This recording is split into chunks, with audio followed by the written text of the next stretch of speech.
Wonderful day, wonderful day, wonderful day. This is your neighborhood Sensei Fouché telling all y'all to stay woke and relax. Relax. Don't bring no stress over in this direction, man. You know what I'm saying? Don't bring any of those problems over here, man. Just relax.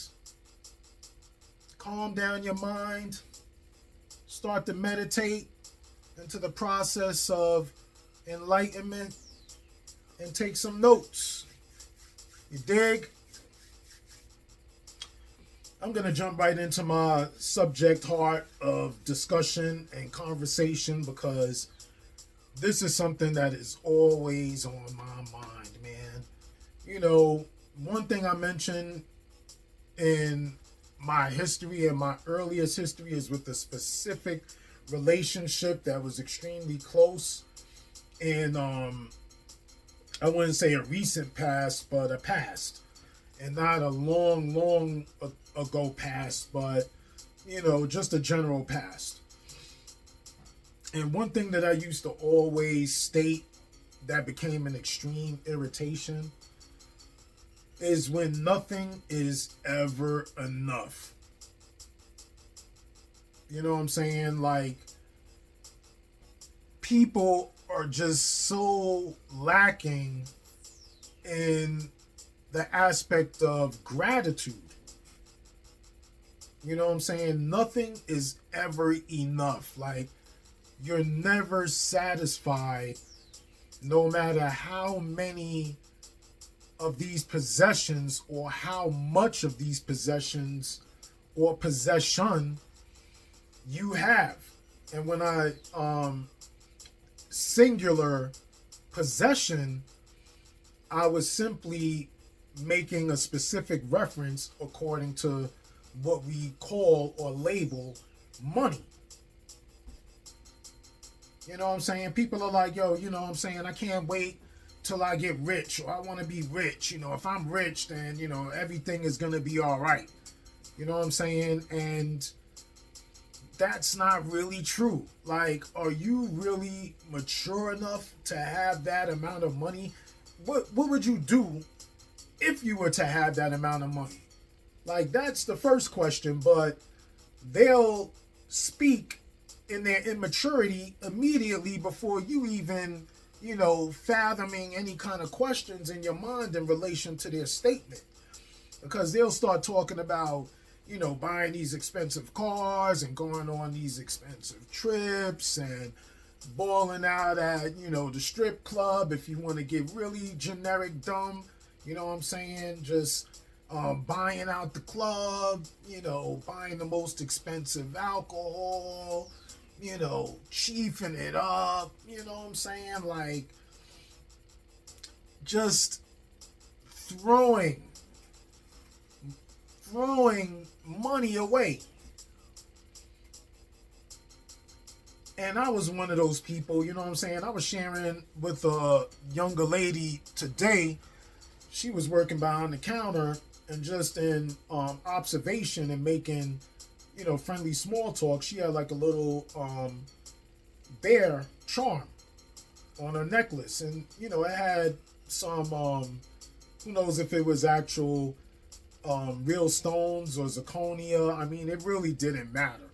But I really just gave her a compliment on, you know, something that she seemed,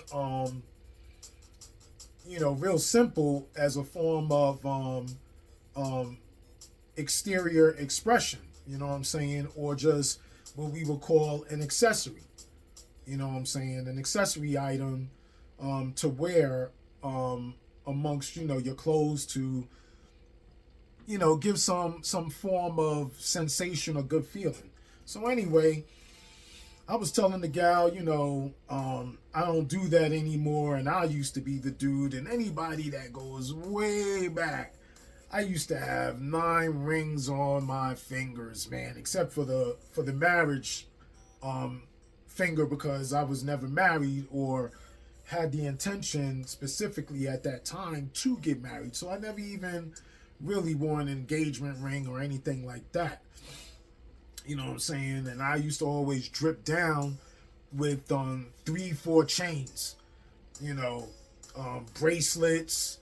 You know, I can't even remember. I had like what, 3 on one arm, 4 on the other arm, whatever. You know, 6 holes, piercings in my left ear, and you know I had it all stoned up all the way down.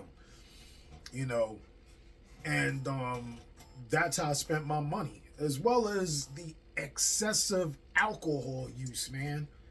You know what I'm saying? I'm buying like a quart of liquor like every other day, along with easily like a 6-pack. And if you go back to the 40 days, you know, you buying at least 240 ounces of beer, and then I'm chasing it with Seagram's gin. You know, that was my thing at the time. Either Seagram's gin, I don't know, I might have bought some Bombay or some Tanqueray, you know, but either and or, all of these unnecessary coping mechanisms, man. You know what I'm saying? Just, and I didn't, you know, at the beginning, I was, you know, living with my aunt. So when I was living with my aunt, she only asked me for $100 a month. You know what I'm saying? And the rest of the money I was just spending out on my own pleasure. You know, she cooked food at home and always tell me like, yeah, you know, when you get home, just put up the food if you don't eat, or if you do eat. Either and or, you know, there's some food I made, and if you came home too late, or, you know, I felt like you were going to be home at a way later point, she would have the food in the refrigerator, and all I would have to do is just heat it up in the microwave.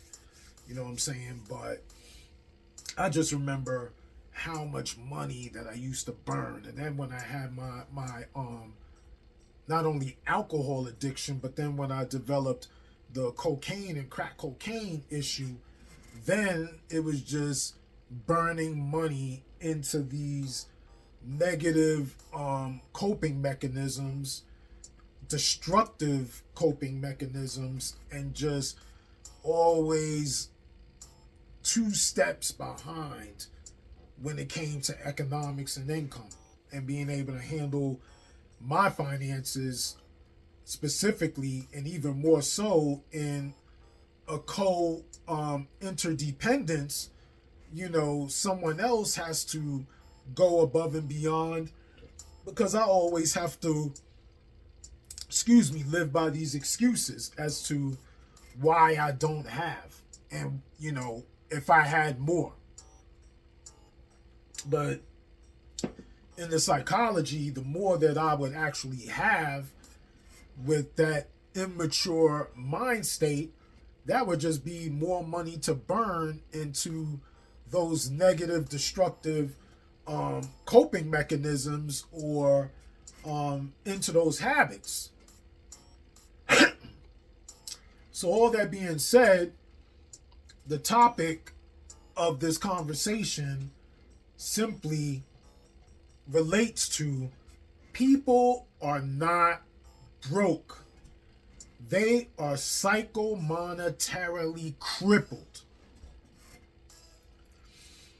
And I dropped this title on, I always mention my close associate, Packboy. And I dropped this title on him, and he was like, yo, explain a little bit. You know, and I was talking about no different than in the monologue opening, of people always talking about how they don't have, you know what I'm saying? And I don't really have, I shouldn't even say really, I have absolutely no sympathy for most cases, unless there's a specific catastrophic happening out of someone's specific control of their life. Let's say, you know, a family, and an honest family, you know, their home burned down. You know what I'm saying? And they're, you know, without immediately, you know what I'm saying? And backs up against the wall. I mean, they probably have insurance and so on and so forth, but it's still, a very unfortunate and uncomfortable situation that someone will have to figure out in the aspect of that tragedy occurring, So that's a little bit different. I'm talking about your everyday common folk. If it's not only you, it's a family member, a relative, it's a close friend, it's a co-worker. I mean, it's a reality TV conversation. You know what I'm saying? Your latest episode of Dr. Phil or whatever. You know what I'm saying? People are always talking about what they don't have and if they wish that they had more. And my thing is, what are you going to do if you had more? You know what I'm saying? Like, they talk about inflation. They expecting for Trump to solve the inflation problem. I mean, buddy just threw these tariffs on top of these specific countries. He raised the tariffs. So what do you think happens when that occurs? Because since it costs more money to import the items, you know what I'm saying, then either the workers are going to suffer from not being able to be given raises, or there's going to have to be cutbacks and people are going to lose their jobs, or they are going to have to raise the prices of things. And then what? You know what I'm saying?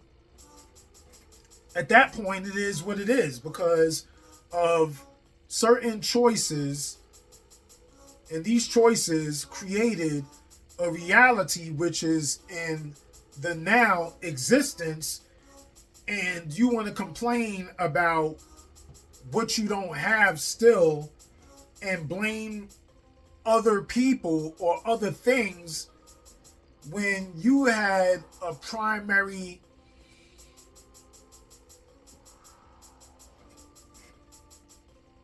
responsibility towards that happening, first by your immediate thought processing and then,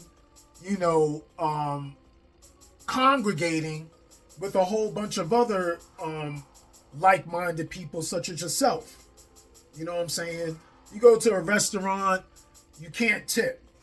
The waitress did be above and beyond to try to convenience you, and you always find something to complain about. You know what I'm saying? To validate you being cheap. You know what I'm saying? Things cost too much. Well, back in the days, this was, more affordable. That sounds dumb. And the reason why I'm going to say that it sounds dumb is because for that time period, you probably more than likely didn't have a level of responsibilities. You know what I'm saying? More than likely, that's the kid in you talking. That's that child, not the adult, because the adult actually, had to deal with the conditions, the finances, because of the conditions of the time. You know what I'm saying? So you trying to compare like apples and oranges, and yeah, it's fruit indeed, as far as the same aspect of, a type of food. But yet and still, there are two different types of fruit. So you have to, define them differently, and it's specific. So you just can't say, oh, well, if the prices were like back in the day. Well, then you also have to agree to make back in the day money. But nah, you want the money of today, but pay back in the day prices. That's going to just like destroy the economy. But we already covered that in another conversation. If you go back into my catalog and you look up the title of inflation, because the simple understanding of what inflation represents and how it occurs is going to dismiss that very immature thought process. Conveniency creates complacency. That is something I say quite often, man. Think about it. Conveniency creates complacency. And if you don't understand what those words mean, then we are going to look them up. So let's start with convenient, because conveniency is just a different form of convenient. Convenient is an adjective, fitting in well with a person's needs, activities, and plans, involving little trouble or effort. Like basically like easy street. It should just be handed to you. That's conveniency. Now we're going to look up complacency. And I know what it means, you know what I'm saying? But I want you to understand specifically from the recognized and documented definitions that this is gonna fall right in line. You know what I'm saying? I'm no dummy, and if I don't know something, then I'm gonna find out. I'll be honest to say I didn't know, and I am going to be even more assertive into finding out. Complacency, a feeling of smug or uncritical satisfaction with oneself or one's achievements. You're never satisfied. You know what I'm saying? Nothing is ever enough. It's never enough. It doesn't matter how much money someone, lets you have, because, you're running short, and, if someone was to help you out, you'd be okay. But then, a few weeks later, this happened, and I'm kind of short, and, what do I do? And so on and so forth. And it's like, okay, I understand. And if you think about the little boy that cried wolf story, that's basically the same thing, man. As long as you are enabling of their complacency, that convenience is always going to be at your detrimental expense. You know what I'm saying? I promise you. So let's talk about these. First, let me state, if anyone doesn't know, like I do delivery as a form of income. And I've done that for like about 4 years almost. And in the beginning aspect of this, career change or this life change, more than that, I was thinking of the things that made sense. And in my earliest delivery days and moments, there were, especially, let's say, what would they call emergency jobs, you know what I'm saying, or elderly. Let's say like, people, doctors at hospitals, you know what I'm saying? I mean, they have lunch breaks and they have a cafeteria, but more specifically, like I was mostly relating specifically to elderly. They're not really able to get out as well and as physically convenient and comfortably as younger folks, so to be able to have some form of assistance to provide for their necessities without having to overextend their socialism, like that's quite helpful. Mothers with a lot of young kids, some of these young gals, they have like, 4 kids. There's, elementary school kid, there's a kindergartner, there's a preschooler, and there's a baby. You know what I'm saying?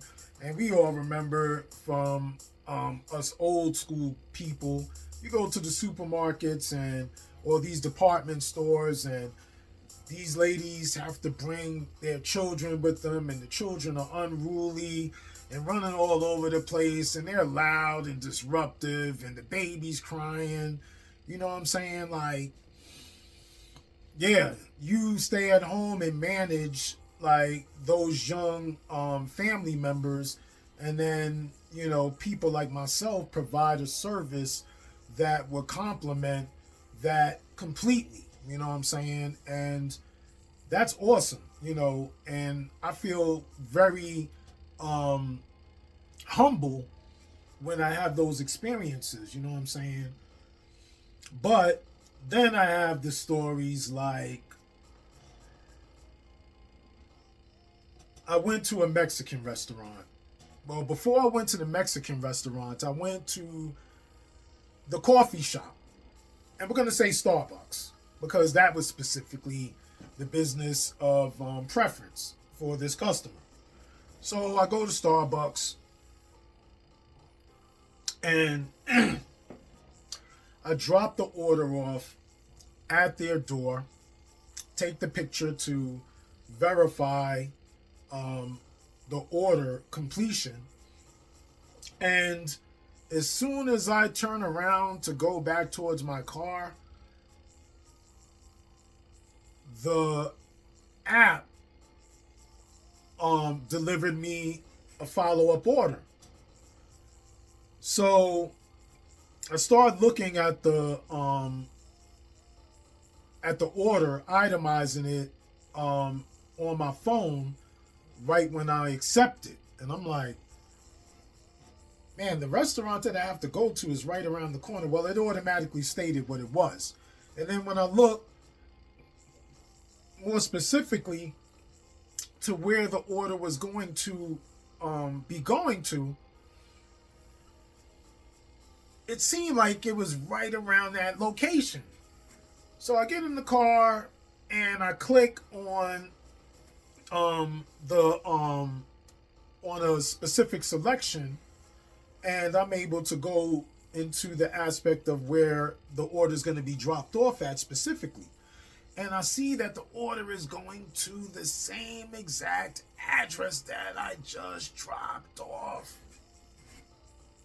And a lot of you know that this is common, you know what I'm saying? And I've been in a house with you have roommates or whatever, but, and let me finish that thought. You have roommates and you have a couple of people that live in a specific house because, there are roommate situations. You know what I'm saying? But there are a lot of customers that are just generic, complacent. You know what I'm saying? And these are the ones that I'm talking about. So I go over to the Mexican restaurant to go and pick up the order, which isn't quite ready. So I'm laughing in explanation to the person behind the counter that I just literally dropped off another order. And it was like some food that was also within that coffee bag. But then, they ordered the Mexican on top of it. And when I'm explaining this to the person behind the counter, I was like, man, these people that I've dealt with over the almost 4 years, like I have a lot of cases where I know that these folks order breakfast, lunch, dinner, and snacks in between 7 days a week. You know what I'm saying? And people are talking about how much money they don't have, and that's always like a pet peeve, fun and funny conversation of exchange that I have, because I used to be one of those cats that I was thinking before I came on and started recording the old TLC song, Scrubs. I don't want no scrubs. Scrub is a guy that can't get no love from me. Like, that was me. I was a scrub. You know what I'm saying? And I'm over here mad because I can't get the class of women that certain friends of mine are attracting. But at the same time, like, I'm a passenger rider. Like, I'm a subway rider.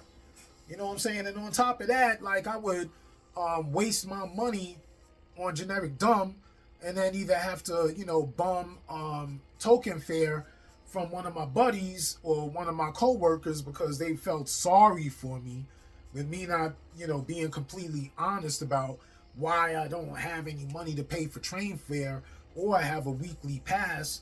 There's always some story. But anyway, yeah. Let me get back to the Albatanos thing. I was talking about 7 days a week. Like, you guys order this stuff religiously. You know what I'm saying? Religiously. You order for this complacency due to convenience. You know what I'm saying? So anyway, I'm telling the lady about all of these people that order all the time, and she was telling me, man, I could see where you're going with the money aspect of this conversation. I ordered Burger King for the guys or the staff here, courtesy of the owner, because, they work hard and, we don't want to eat what we make all the time. And I was a cook for a long time, so I know.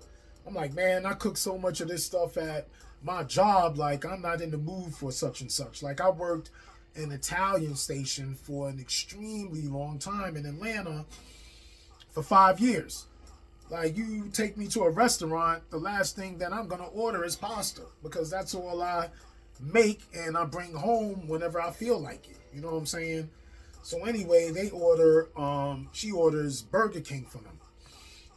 And she's going to have it delivered through DoorDash. So when it totals up, the total for the whole order is $120. So of course, the lady bugs out like, yo, you kidding me? Like, $120? Like, I just ordered a meal for such and such people, and that's an extreme amount. So she was like, you know what? Let me see how much it is when I take off the delivery and I do it as a pickup. I'll just go run over there right quick and pick it up myself. You know what I'm saying? Because it was just one exit. If everything times out right, she'd be gone for maybe, 15, 20 minutes. So she told me that when she redirected the payment aspect of it to a carry out as opposed to a delivery, the total price was cut in half. Instead of $120, it was like $60. Like, DoorDash made 100% profit on the delivery aspect of, this order. And, you know what I'm saying? I ain't complaining to the level where I'm like, you know what I'm saying? This is, for me, this is a different modern way of utilizing the complacency of people in order to earn income. And I'm not using you. You know what I'm saying? I'm using an aspect of a platform that deemed necessary by society. And let's really think about how this whole DoorDash thing blew up, because we have to go to the pandemic, and I was still in the cooking industry real hard. We weren't doing like delivery. The whole delivery game was not where it's at right now. Believe that. Even at the beginning of COVID, it didn't even heighten to this degree. You know what I'm saying? Because you weren't able to go into more specific locations because of the high degree and practice of safety measures. You know what I'm saying? But once COVID started to settle down, then the conveniency started to rise in understanding, and then the complacency level started to exceed along with the complacency. And now you just have, everybody just being lazy just because they can, and at the cost and expense of their finances. You know what I'm saying? And because of their laziness and their complacency, then they want you to help them for something that they created because of their lack of assertiveness. You know what I'm saying? So they have an immature, dependent mind that needs mature individuals to sponge off of. It's almost like you got a grown person that won't leave the home. He's like 38 and he's never moved out of his parents' home. Like they moved him from somewhere upstairs into the common area of the house, and to convenience his complacency, and at the same time, I guess, try to validate their lack of assertiveness into holding him accountable and being an adult. Like they throw him in the basement. Like that's gonna help, you know what I'm saying? And then they're forever stuck with this situation that they say they don't know what to do. Baloney. Baloney. Baloney. Baloney. People have drug problems, you know, alcohol problems, gambling, expensive clothes, jewelry, just luxurious tastes. You know what I'm saying? And even if you're not a full-blown alcoholic, you know, you have to buy, you know, always the top, you know, and for what? I mean, not to say, you know, if you are able to be comfortable in a higher quality value of a product, you know, I'm not going to tell you to minimize. You know, if I'm able to comfortably have a steak dinner, you know what I'm saying, I'm going to eat a steak dinner. You know what I'm saying? But if I have to settle for, let's say, you know, a burger, and I don't mean a McDonald's burger, but, you know, off the menu, like, you know, an actual on the grill patty burger, then I just have to deal with a burger and a side of hash browns would be my preference. You know what I'm saying? But that just has to be what it is, you know. But, and that leads me into reparations, you know, because for a long time, black folks have been screaming about reparations. Like, yeah, man, you know, because of the struggle, you know, and the hardship, like, you know, we need reparations. And if we have reparations, you know, all of our problems are going to be fixed. Well, yeah, if we get these reparations, or you hear some rumor, you know what I'm saying? Like, yeah, man, there's rumor that, you know, they were thinking about reparations and whatnot. And then you hear all the generic dumb talk. Oh, word, yeah, man, if they do that, you know, first thing I'm going to do, you know what I'm saying? I'm going to go out and hang and give love to all my people, you know what I'm saying? We're going to go and ball out, you know what I'm saying? We're going to buy the such and such and get the, you know, get most gang type of blah, blah, blah. And, you know, get the most luxurious so-and-so. And, yo, we're going to roll out in a limo and paint the town and da-da-da-da-da. And I'm like, man, okay, yeah, you just said that you live in your parents' you know, home, and you wish you could get out. But yeah, they give you these reparations, and the first thing you talking about doing is, you know, balling it out, breaking night, you know what I'm saying, spending maybe like a week straight doing the generic dumb or whatever until a certain amount of money is blown, and then on the back end you're like, oh man, I gotta pay my bills, and yeah, you know what I'm saying, things are kind of tight, you know what I'm saying, I had to, you know, hit you know, Mom Dukes up with some money, you know what I'm saying, because, you know, I still got to stay there. What are we doing, man? I thought you just, like, you know, hit the lottery, man. Like, now all of a sudden you can't make maneuvers and moves. Like, what happened to, you know, if only? What if this happened? You know, when this happens, you know what I'm saying? Like, future thinking, future projecting, instead of thinking about the now. Because if you thought about the now, then you would understand, like, yo, you know, if I had that money, I would just do no different than what I do every single day, because, you know, I am psychologically and economically immature. You know what I'm saying? So maybe I should really start thinking about practicing a whole different thought processing in a forwardness of evolution, so that way I could be responsible when I have the availability to access, these riches or these funds, but the generic people are just gonna waste it away. You know what I'm saying? Throw it away.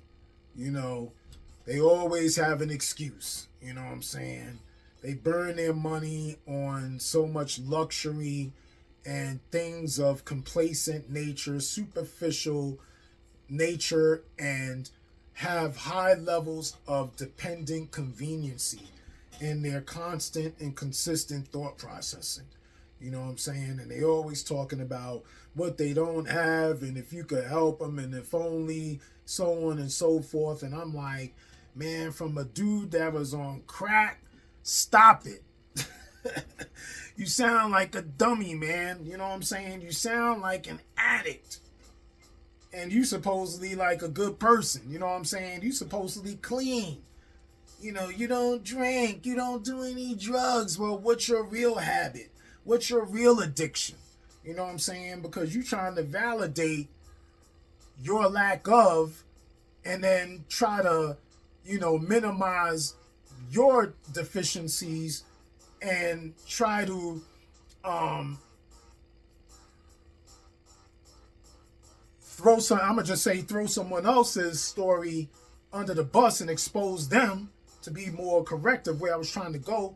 You ready to expose them in order to minimize what you're not able to do. You know what I'm saying? And that's just, hypocritical and it's narcissistic. You know what I'm saying? Again, people are not broke. They are psycho-monetarily crippled. And really think about this title and this statement. Again, I am going to repeat it real slow. People are not broke. They are psycho-monetarily crippled. And that's the bottom line. That's the reality of it. You know what I'm saying? So when someone starts crying about what they don't have, ask them what they've been doing with what they did have. You know what I'm saying? Because if those answers start coming in fumbles and mumbles and bumbles, then they trying to run game on you. You know what I'm saying? They are not honest in their irresponsibility and their immaturity in how they deal and relate with finances. They are going to be constant leeches as far as sucking your energy with their lies and misinformation, and they are going to just suck you from your income as well as your emotions by using you as a sponge. This is your neighborhood Sensei Fouché, telling all y'all to stay woke and relax. Relax. Educate. Aware. To resuscitate. You need to educate and enlighten towards a forward authenticity. And that is your resurrection of salvation. Be smooth. 1.